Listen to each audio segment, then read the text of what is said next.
Oh, this next track is Epilogue, Those Who Remain from the Shadow of the Colossus video game soundtrack by Ko Otani from what I can see.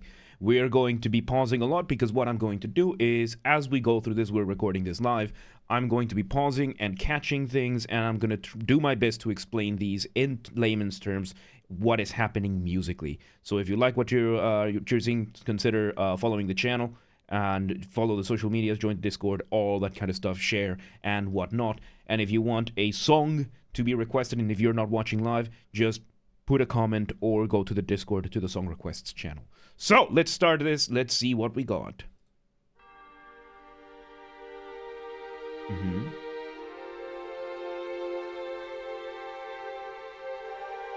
Okay, we are 8 seconds in. We already have 3 elements. We started with a big bell. Granted, disclaimer, I have not played this game yet. It is on the list. I will be playing this game eventually. I have it. I just haven't played it. We start with bell, then strings. I think these are virtual sound libraries, which nothing wrong with them, but they sound like they were played on a keyboard rather than played as expected to be played by humans. So, from my understanding, Shadow of the Colossus, you're fighting alongside against these massive, well, colossal creatures. The bell, usually when you hear a bell like that, it gives a sense of scale. Because where are bells? Bells are in churches. Churches are in big places, and yeah, it is almost a subconscious thing that we relate to. And then these strings being on the middle to high end. There you go. I'm pretty sure the original 2005 had an orchestra. Might have, but this might be parts. We'll see. We'll see. And we also have a flute.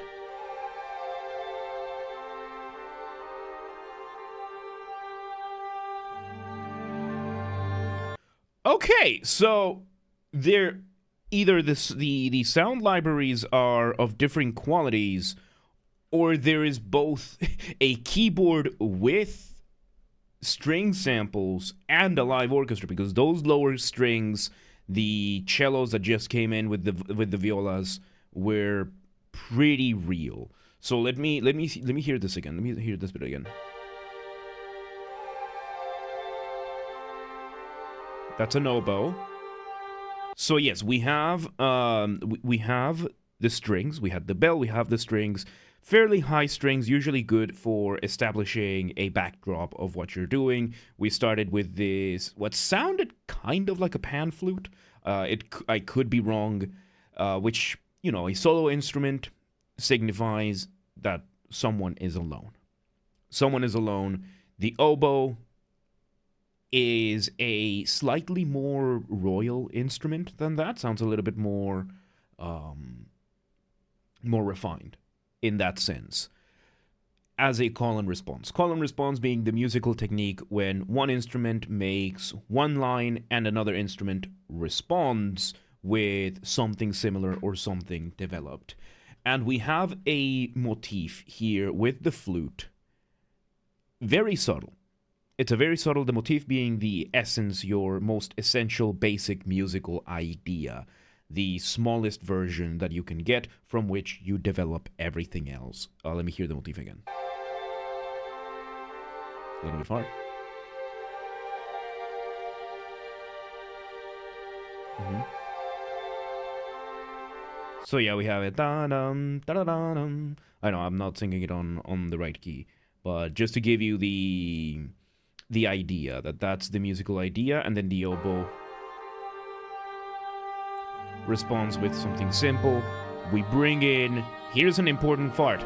Important part.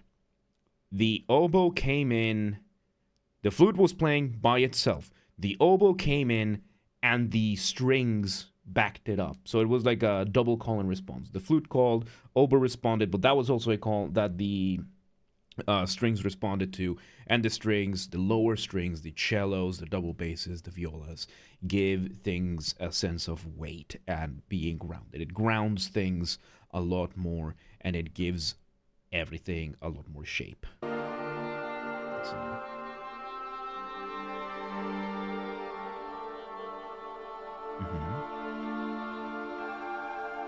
Back to the flute. There's a small sample of like a chorus. I hear an organ as well. I'm hearing an organ as well. This is very slow, it's taking its time to develop. But an important thing that is happening right now is when the flute plays, the upper side of the strings are playing. So the violins are keeping fairly inactive, like fairly linear, simple, long notes. First, backed by the bell. So first the bell, flute starts, strings start. And then when the oboe was playing, the oboe has the lower end. Right now, to the flute, we added what sounds like it could be either a piccolo flute, which is just... Piccolo means small, which is just a higher-pitched flute, or an organ. I think it's an organ because of how organs can give such a sense of scale to things once you go to the lower notes. So let's see where this goes.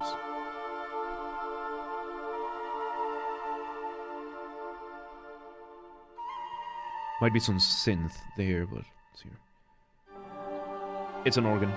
Yep, it's an organ.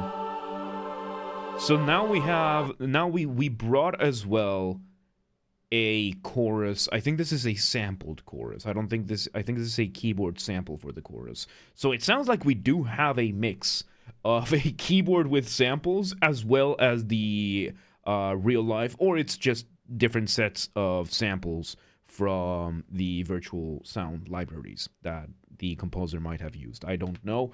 I'm just picking this as I go. But something important that we can note, now it's playing a combination of both motifs. So it is possible to have more than one motif in a piece of music. The first one was from the flute, the second one was from the oboe, and it seems the vocals right now, the vocals and the organ are playing both of them combined, as in teaming up something, finding the common ground, teaming up, and having everything together. Let's continue.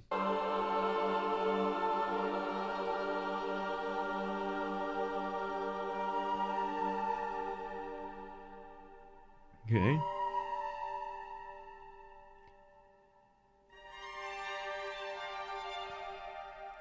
Okay, very, as kind of expected, but still interesting enough, that flute continues playing alone. It always plays alone.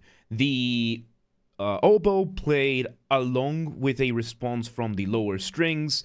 The chorus played with the pipe, with the organ, with them doubling or accompanying or doing some sort of response to everything. The flute is still alone. Like, it might have the backdrop of the higher strings, but it still plays, or the initial beat of the bell, but it still only has those. It still plays alone. Now we are hearing the strings, the upper strings, the violins, playing. I think it's an inverted version of the motif. Let me hear again. Let's hear it. It's an extended motif.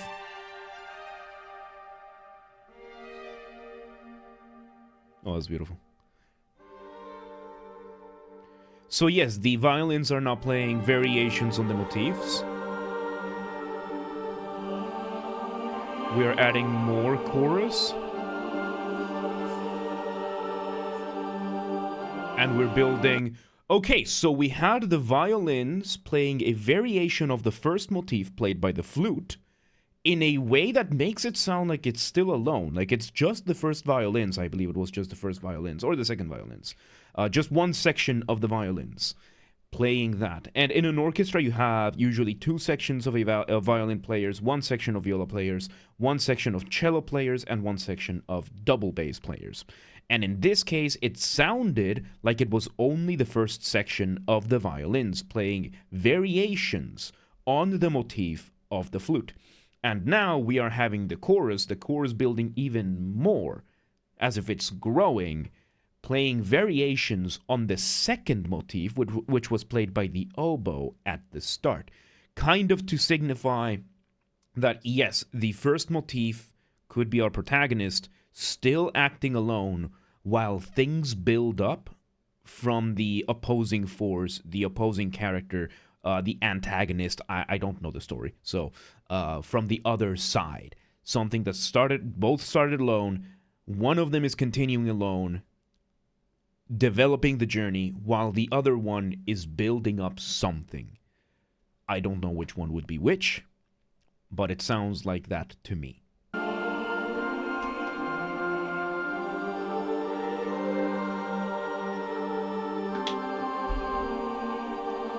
Okay, that was a variation of the first motif as well. That was also a variation of the first motif. Not entirely, so almost like quoting, like making a quote.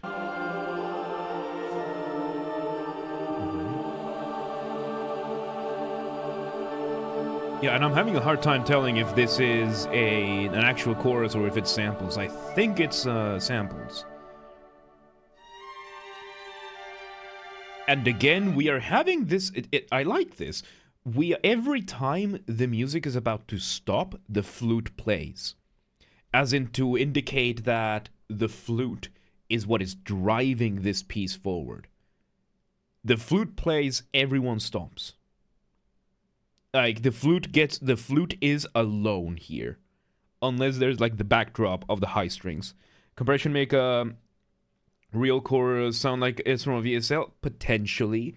But in this case, it's the way the notes are changing from one another that makes it sound like you know, if I sing do re, it will sound different from me singing it as from a vocal sample, because from me singing do re, I am singing between the two. And there is the entire range of sound between the first note and the second note. If you are playing with a sampler, you have one sample for the first note, one sample for the second one, and the transitionary sound that I have between the two isn't there for the sampling. Now, this is usually not an issue. This is not an issue here. It's just one of the things that helps you identify, and it's tricky to catch. It's difficult to catch, but it is something you can catch. And right now, sometimes I can catch it, sometimes I cannot. So these could be. That's why I'm not entirely sure if they are samples or not. Again, we have variation of that first theme, but now we are having the full string orchestra engaging in this, or at least we're having either the second violins as well, or the violas, or all three. Still no cellos. This is beautiful. Oh. Okay, we are having a beautiful call and response, escalating crescendo with the strings. I think right now it's only the first violins, maybe the second violins, and the violas. We are having the first violin playing a variation of the first theme, either the second violins or the violas doing a response. This is pure counterpoint. Counterpoint being when multiple melodies work well in tandem that are not entirely identical to one another. So, the singers change notes at a bit different times to make the chorus sound more fluid. Potentially. But, yeah. There we go. There's the double basses. There's the cellos and the double basses. Now the whole string orchestra is in.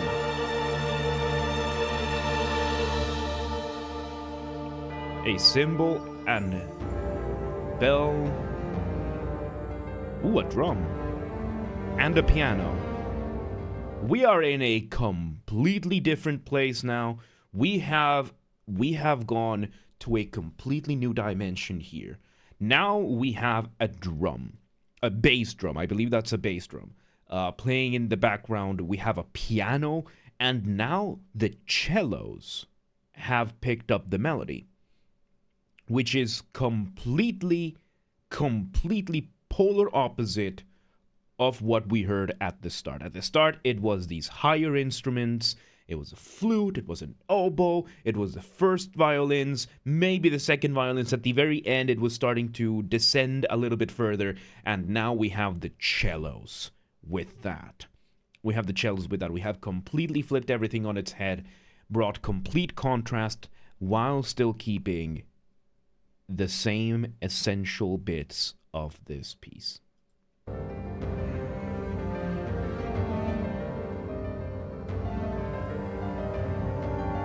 So yes, and we got brass. That was brass. We got... Wow, okay.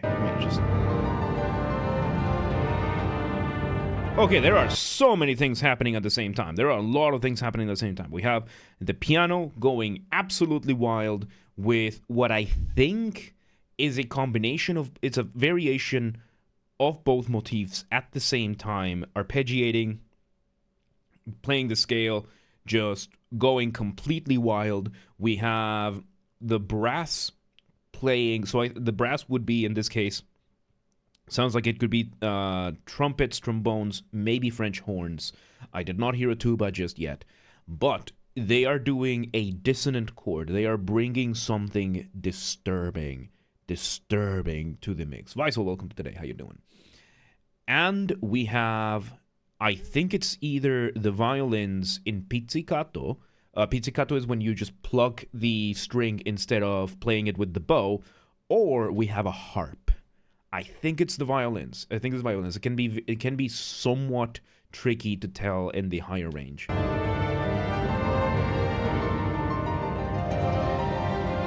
It's a harp.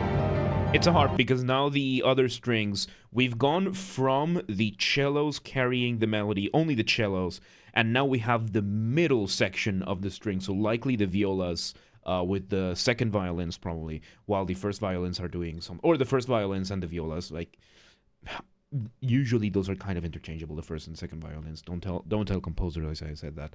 And you're having this melody played and doubled in a few more octaves than that. I'm doing fantastic, man. I'm doing fantastic. It's Friday, so it's a good day, and we're analyzing game music. It's not baby oil. And we got the as I said, the brass adding tension to it, playing a very dissonant chord. It's a risky move to do that because, as I've mentioned many times before, brass instruments are very, very loud. It is extremely easy for a brass instrument to completely overpower the entire orchestra. You could have the entire orchestra. We're talking all violins. So we're talking 24 violins, 12 violas, 10 cellos, 8 double basses, 2 flutes, 2 oboes, 2 clarinets, 2 bassoons, playing really loud, all at the same time, and a single trombone would likely be able to overpower them all. That's how loud brass can be. Strauss was the one who said, "Do not look at the brass, you will only encourage them." Because of that, because you need to have a very, very careful balance with your brass. And in this case, the composer is not only bringing the brass fairly loud, but it's also bringing a chord that completely does not belong to what is happening. It's completely foreign, almost like it's an invasive force taking over. Let's continue hearing it.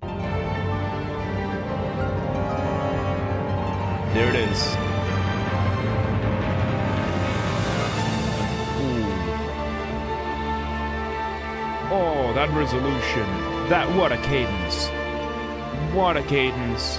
So yeah, it was building up. It was still part of that crescendo. And what we had with the motif is that we were bouncing it up and down between the octaves. So first it was the cellos, then it moved to the violas, then it moved to the violins, and then to a higher octave of the violins, until it, building up into a climax. And the trumpets were building it in, and the percussion was coming in, the timpani was coming in, the bass was going in, everything was building up, putting up so much tension. And again, music, whenever you're making music, you're making one of two things. You are building tension, or you are resolving that tension. And this was a really good resolution. The release of that tension, the resolving of that tension was brilliant, because it felt like you could actually breathe. Which is what is basically happening. You're going from a claustrophobic cave environment and you're opening up into a massive field kind of thing, right?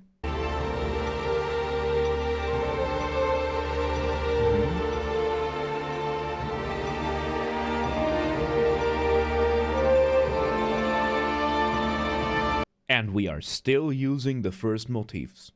The first few seconds of music that we heard with the flute and the oboe, those are still being used right now. Right now, we are hearing a slower version, a slower variation of those motifs. Some notes extra here or there, but it is still the same essential musical idea. This whole thing, we're 4 minutes in, and this whole thing has been based off of 2 small seeds of about 5 seconds each. This is really good.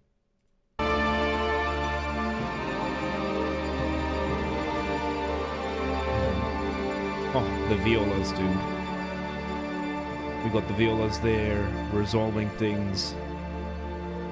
Alright, we're quieting down. Where are we going now? Back to the original. And we're just revisiting themes. We're visiting. Oh, okay. So we went back to just the first motif.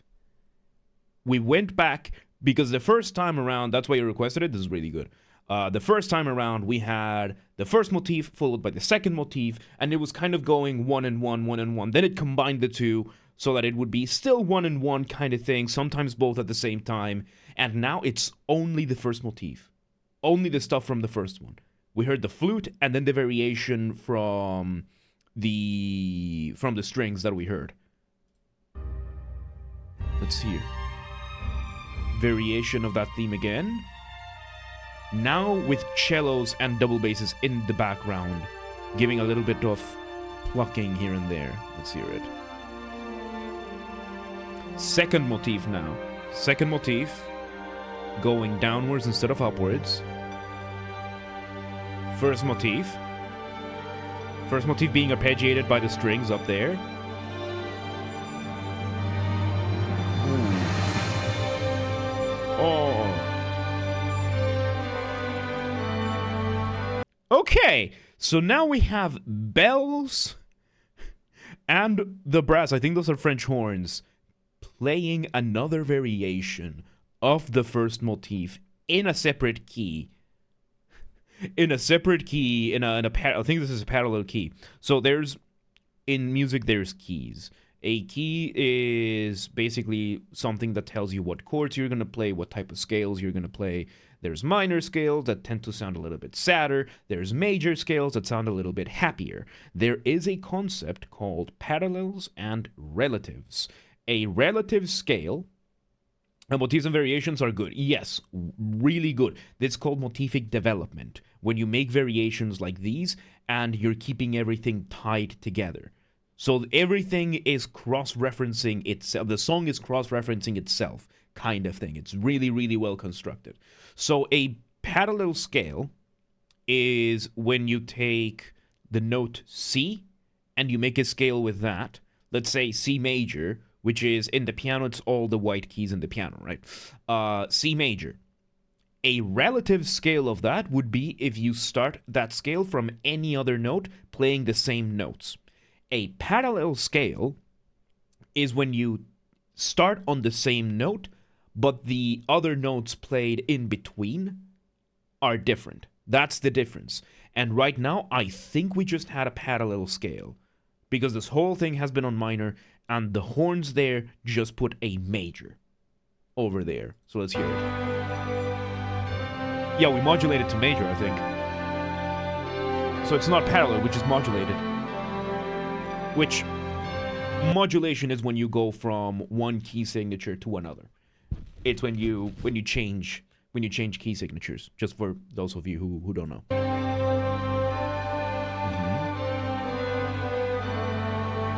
Still a variation, but now we have those distant bells. This is really good.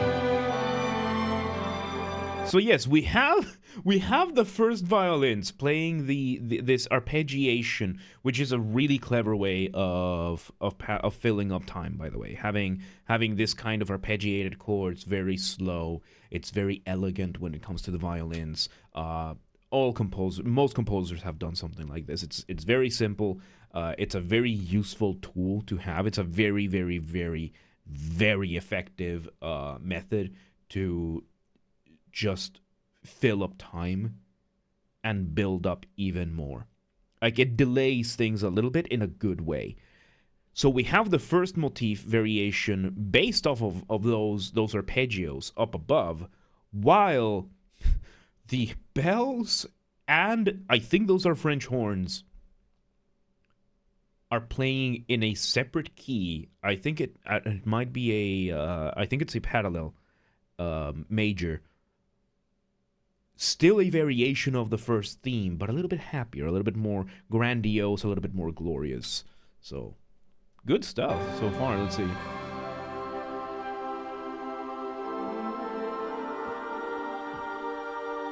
Okay. Organ and the chorus, similar to what we've had before. Kind of like a callback.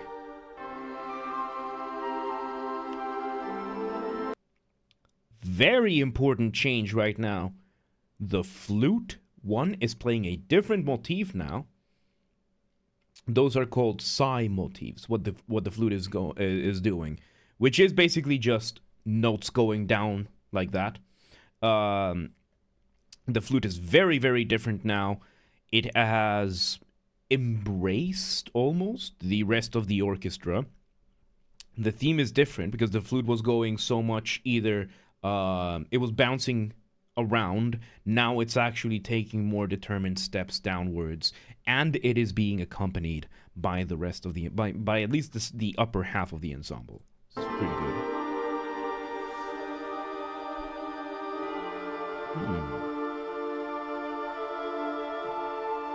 There we go. Now the other way. That was the second motif. Again, the first motif with these violins. Oh, the counterpoint. Oof. Oh, that's beautiful.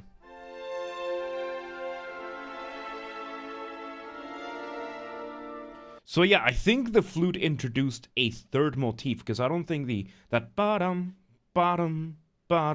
I think that was I think that might have been a third motif, a completely new motif brought, because we're seeing a lot of variations of that now. Interesting to introduce this so close to the end.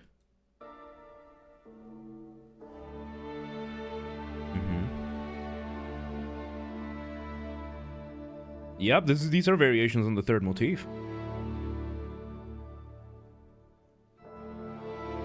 Ooh.